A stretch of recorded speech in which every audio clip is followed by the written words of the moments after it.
What's up? Welcome back to the channel. My name is Jared. I'm a content creator and YouTuber from Louisiana. If you know anything about me, you know that I enjoy coffee way too much. I'm like a 3 to 6 cupper a day. Definitely probably a problem, but I'm okay with that. But anyways, today I'm going to be showing you a little more in depth how I make coffee here at my apartment. I know what you're thinking.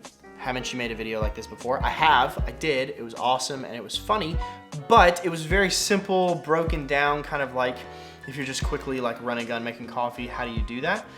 This is a bit more of like an in-depth. We're gonna get into like the grams and the ratios and that sort of thing. And also I've changed up my my technique a little bit, if you want to call it that. I don't know that it could be called a technique. It's not that fancy, but we're gonna call it a technique for lack of a better word. You're going to need a Chemex. You're gonna need a Chemex filter.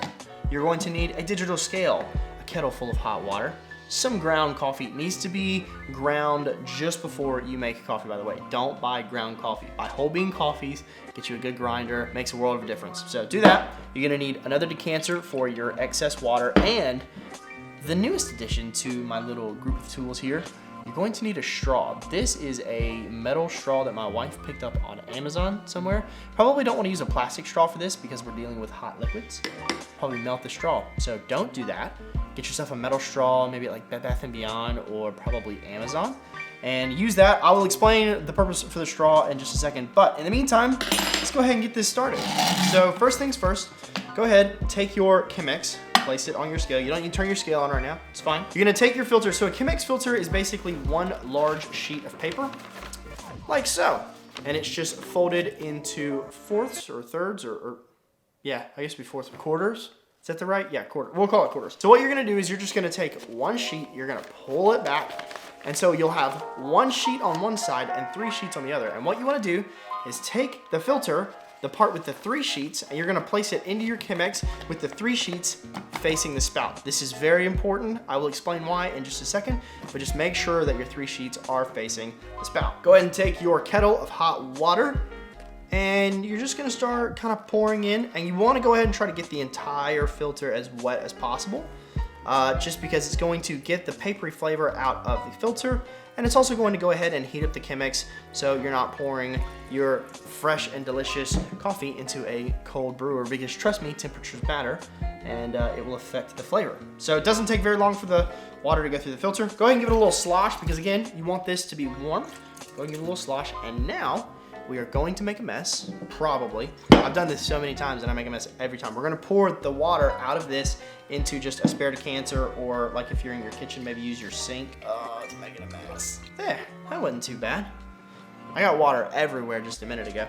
All right, so go ahead, take your excess water. You don't need that, set it aside. Put your Chemex on your scale. Go ahead and grab your coffee. For the sake of this video, we are going to be using a coffee called Fast Forward by Counterculture. Now, this is not a sponsored video. This is just the coffee that I'm drinking right now because it's the coffee that I like right now. I picked this up at my local coffee shop, Dro Coffee. Yo, Aaron, what up? This coffee, I'm a huge fan of it so far. It's a light roast, which typically you want to use a light to light medium roast when you're doing a pour over like this. And the tasting notes are nutty, sweet, and light. That's the coffee that I'm using. I've already ground 45 grams of coffee. 45 grams is the appropriate grammage, the appropriate amount of grams for an 8-cup Chemex, which is what this Chemex is. So go ahead, I've already ground it up just a second ago. I'm gonna dump it in. Now for the straw. What are we doing with the straw, you're probably asking? Well, it also plays into why we put the 3 pieces of paper nearest the spout. You're gonna take the straw and you're actually gonna drop it down the spout, just like that, to where you can kind of see it's sticking down into the brew chamber. The reason we're doing this is because when you're making coffee, a lot of times the filter has a tendency to make a seal around the top of the brew chamber, which is good, you want that. What you don't want is for it to seal inside of the spout right there, because then it won't let oxygen out of the bottom, and then your brew gets stopped up and it just gets nasty and it's not fun for anybody. So now that we've done that, we've got our scale, our Chemex, the pre-wet filter, the coffee, the straw. Now we're gonna go ahead and turn our scale on and make sure that we tare it to 0. because we're gonna be weighing what we're doing. We wanna make sure that we get the appropriate amount of coffee. So we are using a 1 to 16 gram ratio. What that means is for every gram of coffee, there will be 16 grams of water. Now, I'm gonna go ahead and pull up my timer, and I'm going to do a 45-second bloom time, and I'm going to get this coffee, I think I'm gonna do 60 to 70 grams. I'm gonna try to land it on 70 grams. So I'm gonna pour 70 grams, let that bloom for a second, and let it do that for about 45 seconds, and then we're gonna move on. So first things first, go ahead and hit start, and we're just gonna start pouring our water. Make sure we get all the grounds wet. Try to get all the grounds wet. Oh, I went over. That's 80 grams, my fault. Now what we're gonna do is we're just gonna give it a little slosh, make sure we get all the grounds wet, and there we go. So right now, you're not really gonna see a whole lot of coffee coming out of the bottom, because right now, again, this is a bloom phase. This is just kind of letting the gases out. This is letting the coffee bubble a little bit, letting some of those flavors really infuse with the water. Coming up on 45 seconds, there we are.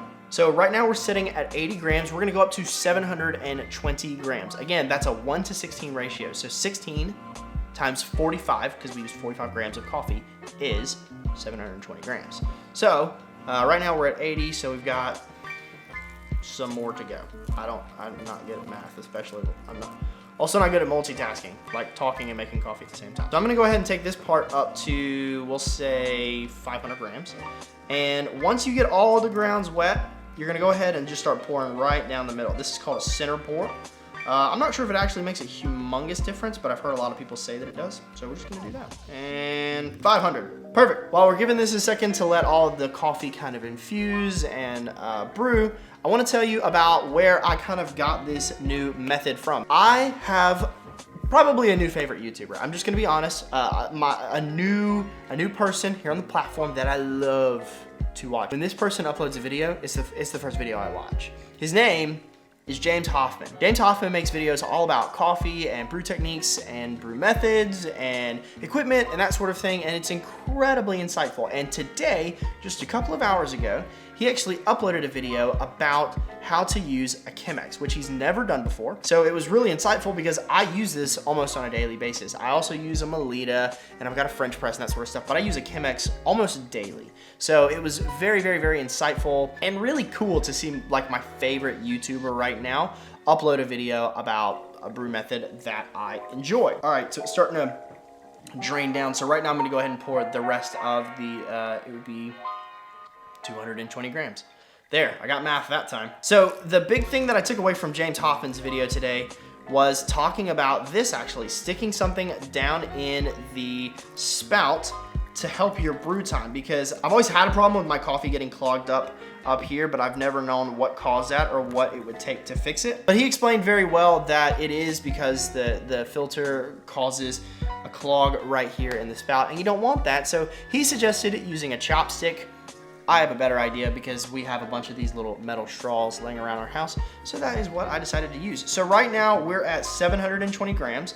So what I'm gonna do, I'm just gonna take this and give it a little swirl. And basically what this is doing, this is kind of agitating those grounds and making sure that they all sink down here in the bottom. So once all the coffee is sunk through, you don't have all the coffee running up the sides. You've got a nice flat, even bed right here. And all of the water has gone through all of the coffee grounds, and you get the most consistent flavored coffee. So one of my last little things that I'll mention as we're waiting for this last little bit of coffee to brew is this is not a rushed method of coffee. I had a friend at one point who went out and bought a Chemex because he had seen some of them in my videos and he thought they were cool, and he was like, hey, I need one of those. So he went out and bought a kettle and bought a Chemex and what have you.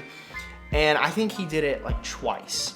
And then he said, this is stupid, I'm not doing this anymore, because he's not a fan of doing things slow. He's not a fan of taking his time. He's more into, hey, let's get it done. You know, let's get this over with. So this was not the method of choice for him because, again, he wasn't really willing to take his time. This method of coffee, this style of coffee, the pour over style of coffee, is for people who have a little bit of time on their hands. It's not a whole lot. It's usually anywhere between 3 to 5 minutes to make a Chemex, which is about the same amount of time that a typical coffee pot would make. If you've got a little bit of time, trust me, the flavor difference is significant. You will notice a huge qualitative difference in the flavor of your coffee and the yield of your coffee if you just take your time and you know, put a little effort into it.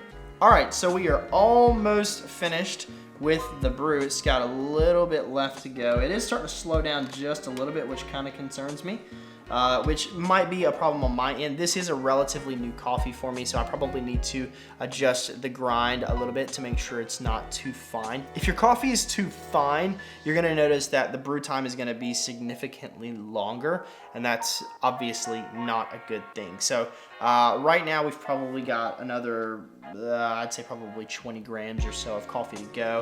And the reason that is because my grind is probably a little too fine. So we're gonna go ahead and pull the straw out. And if this happens, if you're ever making coffee and you notice that it stops up, you can easily take your filter and take a little bit of pressure off the bottom, and you'll notice that it starts draining significantly quicker. It's not the most ideal method in the world, but it is what needs to be done sometimes. And that is the last of the coffee. I'm gonna go ahead and stick this in here, and there you are. That is how I make Chemex coffee. Again, this is a little bit more of an in detail kind of, like if you really like to be nitty gritty with stuff like I do. I'm kind of one of those people that I find a new hobby and then I just obsess over it, and I can't get enough. I want to know more, I want to learn more. I love it. Going to drink my coffee while I'm making this exit part. If you enjoyed this video, hopefully you did, feel free to give it a like. I'd love to know what your feedback was. I'd love to know what your thoughts are on this video. Maybe subscribe to the channel if you're into that sort of thing. The channel's not usually about coffee. I mean, there's almost always coffee somewhere in the mix of the video. But my videos are typically about camera gear and technology and unboxings and reviews and that sort of thing. So if you're into that sort of stuff, or you're into coffee or whatever, feel free to subscribe. I would love that. It'd make my day, make me feel a little bit better. And again, comment down below. I love hearing from you guys about what you think of these videos and what you're digging, what you're not. So leave a comment down below. I'd love to talk with you guys. And yeah, that's the end of it. Ooh, I'm telling you guys, it's just, the difference is so much. Like, comment, subscribe, go make some coffee. I'll see you guys in the next one.